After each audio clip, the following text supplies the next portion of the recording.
நம்மளுக்கு வந்து சமைக்கிறதுக்கு இந்த உருளி பாத்திரம் ரெடி ஆகிடுச்சு. எடுத்துக்கலாம். நல்லா ஒரு பாக்கெட் போட்டிருக்கேன். வணக்கம் மக்களே, பாருங்கள் அது என்னன்னு பாருங்கள். இது வந்து கேரளாவில் வாங்கின உருளி பாத்திரம். பீஸ் கணக்கு தான் அது தராங்க நம்மளுக்கு. நல்லா செம்ம வெயிட்டு, 2 கிலோ வெயிட் வரும். அது பாத்திரம் வந்து நல்லா உருக்கில் பண்ணியிருக்காங்க. பார்த்திங்கன்னா தெரியும். நல்லா அடிக்கணமாக இருக்குது நம்மளுக்கு. நல்லா 1 கிலோ 1.5 கிலோ சிக்கனா மட்டனா எதாக இருந்தாலும் நம்ம இதை வச்சு சமைக்கலாம். அந்த அளவுக்கு இருக்குது. இது பார்த்திங்கன்னா அங்கே கேரளாவில் எடுத்தது தான். மண்சட்டி கொஞ்சம் டிஃப்ரெண்ட்டாக இருந்துச்சு. நல்லா பார்க்க ஆசையாக இருந்துச்சு. எடுத்துகிட்டு வந்துட்டேன். இங்கே பாருங்கள், இந்த 2 மண்சட்டியுமே எடுத்துகிட்டு வந்திருக்கேன். நமக்கு டிசைன் எல்லாமே பார்க்க நல்லாயிருக்கு. நல்லா சின்னதாக இருக்குது. நம்மளுக்கு ஒரு சுருக்கமாக சின்னதாக குழம்பு வைக்கணும்னா நம்ம இந்த மாதிரி இதில் வச்சுக்கலாம். இப்போ இந்த மண்சட்டி எப்படி பழகுறதுன்றத நாங்கள் கேரளாட்ட அந்த கடையில் வாங்கின கடைக்காரங்க சேச்சிட்டேவும் நான் அதை கேட்டு தெரிஞ்சுக்கிட்டேன். அவங்க வந்து ஒரு ப்ராசஸ் சொன்னாங்க. அதுபடி நான் செஞ்சு காட்டுறேன் உங்களுக்கு. இதுவும் அதே மாதிரி ப்ராசஸ் பண்ணணும். லைட்டாக என்னான்னு பார்க்குறோம். இப்போ பாருங்கள், இப்படி ஒரு பெரிய வட்டகையில் நான் தண்ணியை எடுத்து வச்சுருக்கேன் ஃபுல்லாக. இந்த தண்ணியில் வந்து இந்த மண்சட்டியை வந்து குறைஞ்சது ஒரு 4 மணி நேரம் நம்ம ஊற வச்சு எடுத்துக்கிடலாம். பாருங்கள், பார்த்தாலே தெரியும் பபுள்ஸ் வரும். எப்படி வருதுன்னு பாருங்கள். சின்ன சின்ன துவாரங்கள்லாம் அதில் இருக்கும். அதெல்லாம் நம்மளுக்கு கிடைக்கணும். பபுள்ஸ் வருது இந்த மாதிரி. இதனால தான் நம்ம அந்த மண்சட்டியை தண்ணியில் நினச்சி இந்த ப்ராசஸ் நம்ம பண்ணணும். பாருங்கள், இப்போ இதுக்கு முங்குற அளவுக்கு நாங்கள் தண்ணி ஊற்றுறோம். இப்போ பாருங்கள், நான் வந்து மண்சட்டியை இந்த அளவு மூழ்கிற அளவுக்கு தண்ணி, வெளியில் சட்டியே தெரியாத அளவுக்கு நான் மண்சட்டியை தண்ணிக்குள்ளே போட்டு ஊற வச்சுருக்கேன். பாருங்கள், மண்சட்டி ஊறுற டைமில் இந்த உருளியை வந்து எப்படி சுத்தப்படுத்தி நம்ம சமையலுக்கு எப்படி நம்ம சாப்பாட்டுக்கு ரெடி பண்ணுறது மாதிரி நான் அதை எடுக்கணும். சுத்தப்படுத்தி எடுக்கலாம். இப்போ பாருங்கள், நான் வந்து தூள் உப்பு வந்து இதில் சேர்த்துக்கிறேன். தூள் உப்பு கொஞ்சம் தாராளமாகவே நம்ம சேர்த்துக்கிடலாம். தூள் உப்பு சேர்த்துட்டு லைட்டாக நம்ம இதில் கொஞ்சமாக தண்ணி விட்டுக்கிறணும். அவ்வளோதான் தண்ணி விடணும். விட்டுட்டு நம்ம இந்த மாதிரி ஸ்டீல் ஸ்க்ரப்பர் இருந்துச்சுன்னா அதை வச்சு நம்ம நல்லா எல்லா இடங்களும் ஒரு உப்பை வச்சு நம்ம தேய்ச்சி சுத்தமாக கழுவி எடுக்கணும். பாருங்கள், இந்த மாதிரி நல்லா ஸ்க்ரப்பர் வச்சு அழுத்தி தேய்ச்சி எடுக்கணும்.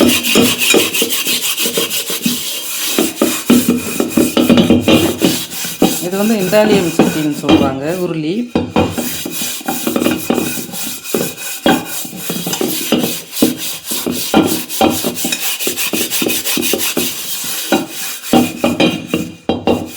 இதுவுமே அவங்க சொன்ன மெத்தடு தான் நான் பண்ணுறேன். இப்போ நம்ம எல்லா இடத்துலையும் படுற மாதிரி நம்ம உப்பு தான் ரொம்ப முக்கியமாக நல்லா ரொம்ப நேரம் கொஞ்சம் தேய்ச்சி எடுக்கணும். உப்பு வந்து பார்த்திங்கன்னா கலர் மாறுது பாருங்கள். நம்ம வெள்ளை கலரில் இருக்க உப்பு நம்ம உப்பு இப்போ வந்து பார்த்திங்கன்னா கருப்பு கலரில் மாறிட்டுருக்கு. இந்த மாதிரி கலர் மாறுற அளவுக்கு உப்பை வச்சு நம்ம தேய்ச்சி எடுக்கணும்.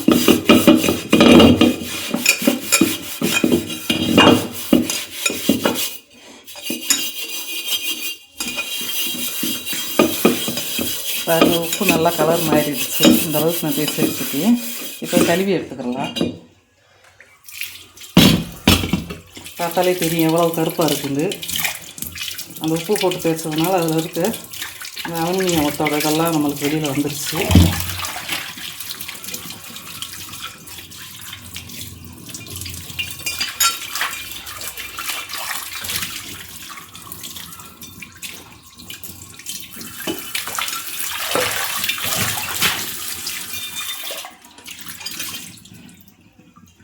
கழுவி எடுத்துட்டோம்.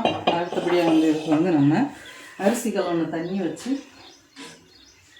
பாருங்கள், நைட்டு நான் இட்லி மாவுக்கு அரைக்கிறதுக்கு அரிசி கழுவி வச்சுருந்தேன். அந்த தண்ணி அரிசி கலவுன தண்ணியை வச்சு இதில் ஊற்றி நம்ம மண்சட்டி மாதிரியே இதையும் கொதிக்க வச்சு நம்ம எடுத்துக்கிறணும். இப்போ பாருங்கள், நல்லா அரிசி கழுவுன தண்ணியை வச்சு நான் ஃபுல்லாக ஊற்றிட்டு அடுப்பில் தூக்கி அடுப்பை பற்ற வச்சு நான் வச்சுருக்கேன். நல்லா ஒரு 2-3 கொதி வந்து கொஞ்சம் தண்ணி வற்றுற அளவுக்கு நம்மளுக்கு இது கொதி வரட்டும். அதுக்கப்புறமா நம்ம எடுத்து கழுவணும். பாருங்கள் மக்களே, இது கொதி வந்துருக்கு. ஒரு 5 நிமிஷம் அது கொதிச்சுக்கிட்டே இருக்குது. இன்னும் 1-2 கொதி வரட்டும். அதுக்கு இடையில் நம்ம அப்பப்போ அடிக்க ஒரு டைம் வந்து எடுத்து இந்த மாதிரி கிண்டி விடணும். இல்லைன்னா ஒரே இடத்துல போய் செட்டாகி நின்றுக்கிறோம். லைட்டாக கொதி வந்ததும் நம்ம அதை ஆஃப் பண்ணி தண்ணியை கீழே ஊற்றி ஆற வச்சு எடுத்துக்கிடலாம். இந்த சட்டியை வந்து நான் அந்த தண்ணியை கீழே ஊற்றிட்டு மறுபடியும் உப்பு போட்டு லைட்டாக பாஞ்சு ஸ்க்ரப்பரை வச்சு கழுவி முடிச்சுட்டு நான் இப்போ எடுத்து வச்சுருக்கேன். இதை வந்து அடுப்பில் வச்சு பற்ற வச்சுக்கிறேன். இது கூடவே கொஞ்சமாக தேங்காய் துருவின தேங்காய் நம்ம சேர்த்துக்கிடலாம். மண்சட்டி எப்படி பழகிறோமோ அதே மாதிரி தான் இந்த சட்டியுமே நம்ம பழகணும். அது கூடவே பல்லாரி வெங்காயம் கொஞ்சமாக கட் பண்ணி வச்சுருக்கேன், அதை சேர்த்துக்கிறேன்.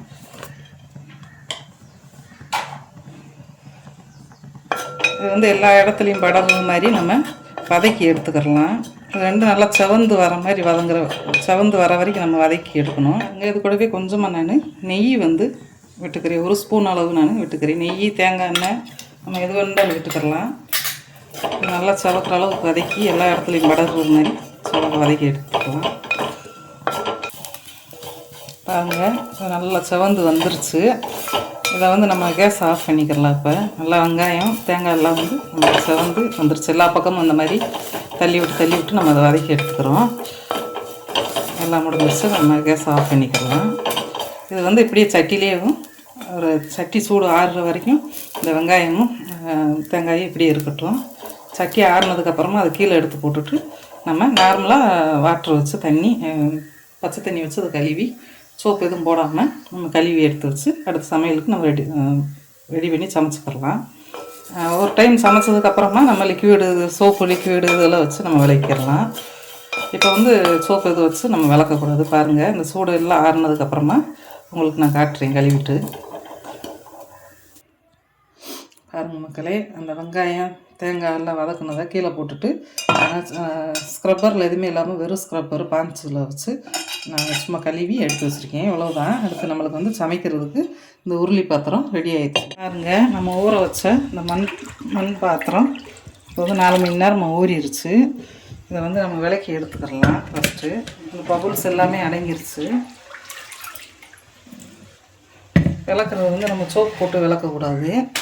இந்த மாதிரி கோதுமை பவுட்ரு அப்படி இல்லைன்னா கடலை மாவு, அரிசி மாவு எது இருந்தாலும் நம்ம போட்டு விளக்கிக்கலாம்.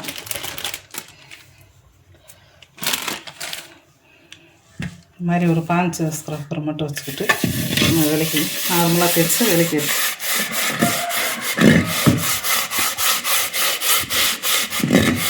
ஒரே நாள் ப்ராசஸ். இது வந்து நம்ம வந்து தமிழ்நாட்டில் வந்து 2 நாள் 3 நாள் வந்து ஊற வச்சு திரும்ப விளக்கி அது கஞ்சியில் வேக வச்சு வைப்போம்.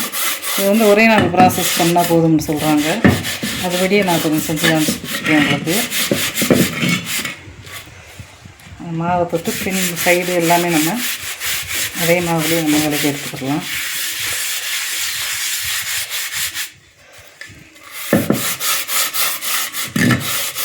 மண் வாசனை ஓரளவுக்கு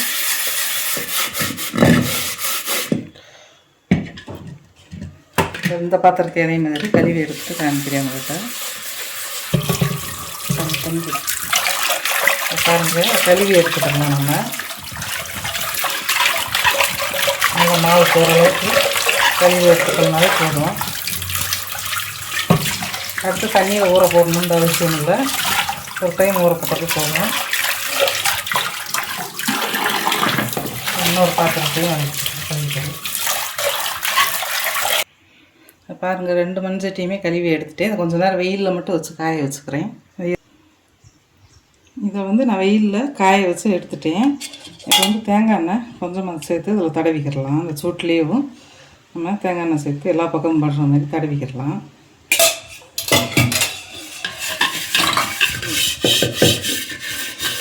கையை வச்சு நம்ம தடவிக்கிட்டோம்னா எல்லா பக்கமும் படந்துடும்.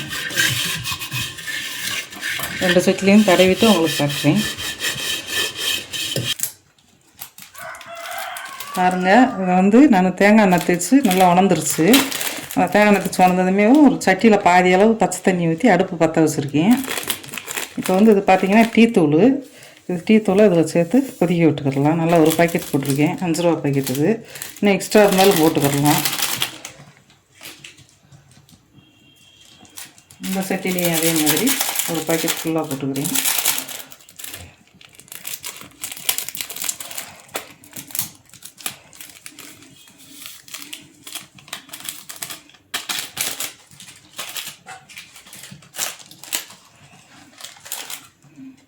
இது ஒரு நாள் ப்ராசஸ்ஸு. தண்ணி வந்து இது நம்மளுக்கு இந்த டீ தூள் வந்து கொதிச்சு நல்லா வற்றி கீழே வரைக்கும் போகணும். இப்போ இன்னொரு பாக்கெட் எக்ஸ்ட்ரா இருக்குது, அதில் பாதி இதில் பாதி கொட்டிக்கிறீங்க. கொஞ்சம் டீ தூள் நிறையா போட்டால் நல்லா ப்ராசஸ் ஆகும்.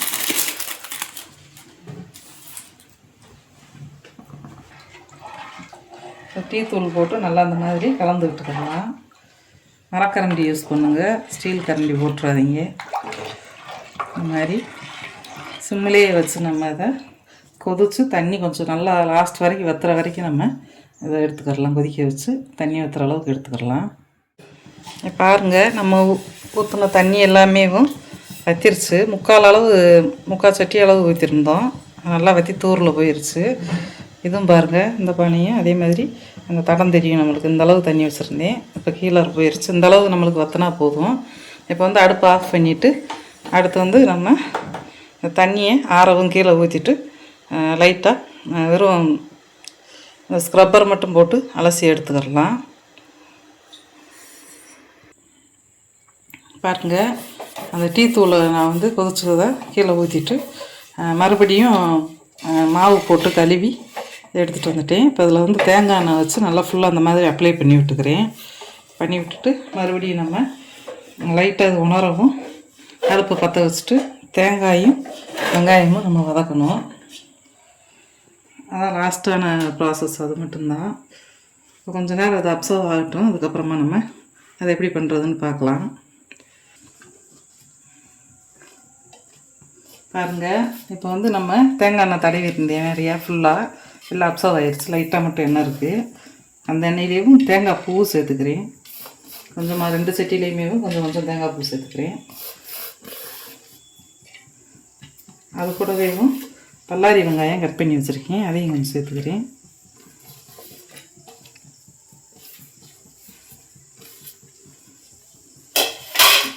இதை நம்ம சவக்கிற அளவுக்கு சட்டியில் எல்லா பக்கமும் தூரில் படுறது மாதிரி, இந்த தூர் ஃபுல்லாக இப்படி படுறது மாதிரி நம்ம கிளறி எடுத்துக்கிடலாம். நல்லா சவக்கிற அளவுக்கு வறுத்து எடுத்துக்கிடலாம். தீயை வந்து சிம்மில் வைக்கணும். இவ்வளோதான் அந்த இதோட ப்ராசஸேவும் இதோட முடிஞ்சிடும் நம்மளுக்கு. பாருங்கள், அந்த தேங்காயில் இருக்க எண்ணெய் பசையும் அந்த வெங்காயத்தண்ணியும் போய் அதில் படுறப்ப நல்லா நான்ஸ்டிக் மாதிரி ஆகிடணும், சட்டி அடி பிடிக்காமல். பாருங்கள், இது நல்லா செவக்கட்டும், அதுக்கப்புறம் பார்க்கலாம். பாருங்கள், நம்ம போட்ட தேங்காய் வெங்காயம் எல்லாம் நல்லா வதங்கி சவந்துருச்சு. அவ்வளோதான். இதை நம்ம ஆஃப் பண்ணி தனியாக கீழே கொட்டிக்கிடலாம். அடுப்பு ஆஃப் பண்ணிட்டேன். இதுவரையும் நல்லா சவந்துருச்சு. இது ஆறவும் கீழே கொட்டிட்டு நல்லா சுத்தமான துணியை வச்சு தொடச்சிட்டு தேங்காய் எண்ணெய் மட்டும் தடவி வைக்கணும். அவ்வளோதான் நம்மளோட மண்சட்டியோட வேலை. ரொம்ப சிம்பிளாக ஈஸியாக முடிஞ்சிருந்த வேலை. வாங்க லாஸ்ட்டாக எண்ணெய் தடவி காட்டுறேன் போட்டு. பாருங்கள், அதை கீழே கொட்டி நல்லா தொடச்சி எடுத்தாச்சு சுத்தமான துணியில். இப்போ வந்து மறுபடியும் தேங்காய் எண்ணெய் ஒரு ஸ்பூன் ஊற்றிக்கிறேன். எல்லா இடத்துலையும் இந்த தேங்காய் எண்ணெயை நல்லா தாராளமாக அப்ளை பண்ணி விட்டுடலாம்.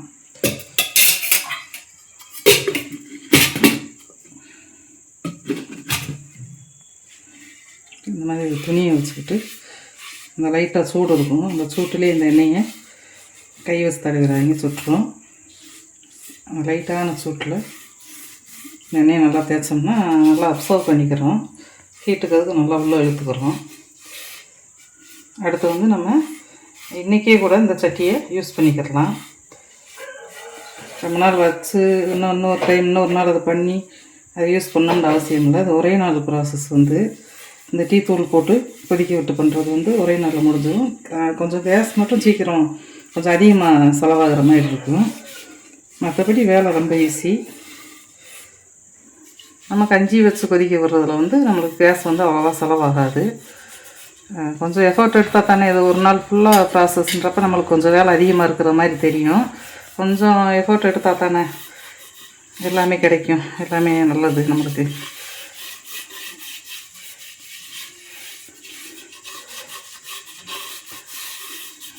கொஞ்சம் வேலை பொறுமையாக இருந்து பண்ணோம்னா நம்மளுக்கு வந்து ரொம்ப லைஃப் லாங் வந்து இந்த மண் சட்டி நம்மளுக்கு உழைக்கும். அதுக்காக ப்ராசஸ்லாம் பண்ணி தான் சரி பண்ணுறது. இவ்வளோதான். இதில் கொஞ்சம் மிச்சம் எண்ணெய் இருக்குது, லைட்டாக தூரில் இருக்கும். அது வந்து அந்த சட்டியை அப்படியே உள்ளே இழுத்துக்கிறோம். அதுக்காக லைட்டாக எண்ணெய் விட்டுட்டு நான் இதை பண்ணியிருக்கேன். அவ்வளோதான். நம்ம வெளியிலையும் லைட்டாக அப்ளை பண்ணிக்கலாம். துணியை செய்வோம். தூரில் மட்டும் அப்ளை பண்ணாமல் சைடில் மட்டும் பண்ணிக்கோங்க. தூரில் பண்ணோம்னா அடுத்து நம்ம அடுப்பில் வைக்கிறப்ப அந்த எண்ணெய் எல்லாமே கசிஞ்சு வந்துக்கிட்டே இருக்கும். சட்டி ஒரு மாதிரி பிசு பிசுன்னு ஆயிடும். அதனால் தூரில் சட்டியோட தூரில் வந்து நம்ம எண்ணெய் தடவக்கூடாது எப்பயுமே.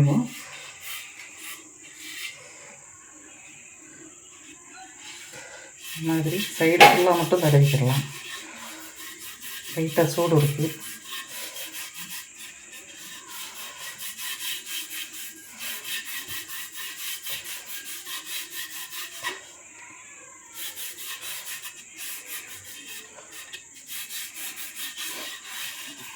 அவ்வளவுதான் மக்களே. எனக்கு இந்த வேலை ரொம்ப சிம்பிளாக இருக்குது. ஒரே நாளில் ப்ராசஸ் பண்ணுறதுனால அடுத்தடுத்த நாள் நம்மளுக்கு வந்து வேலை மிச்சம்.